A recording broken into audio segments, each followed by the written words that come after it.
ఇదిగో ఇక్కడ కనిపిస్తుంది కదా, ఈవిడ మా నానమ్మ అన్నమాట. అన్ని రకాల పిండి వంటలు, జంతికలు, అరిసెలు అన్నీ చేస్తారు. ఇంత ఏజ్ వచ్చినా ఓపిగ్గా చేసుకుంటారు. అమ్మా అరిసెలా?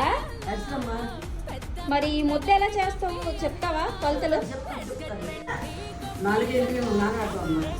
8 మేకలు అంటాయి. ఈ 4 కేజీలు పిండి కొట్టిస్తాము. కొట్టించిన తర్వాత 2 కేజీలు పందార, 2 బెల్లం, మొదపాలు వేస్తాం. తీసిన తర్వాత పిండి వేస్తావా? రేసి అలా లూజుగా వచ్చాక అరిసెలు వేస్తారా? వంట తీసి మీ మనవరాలకు అందిస్తారా? ఏంటి వీళ్ళిద్దరు మీ మనవరాళ్ళా? ఇద్దరు మనవరాళ్ళే. మరి నేను చిన్న మనవరాలు. నన్ను మర్చిపోయావా? పర్లే మర్చిపోలేదు.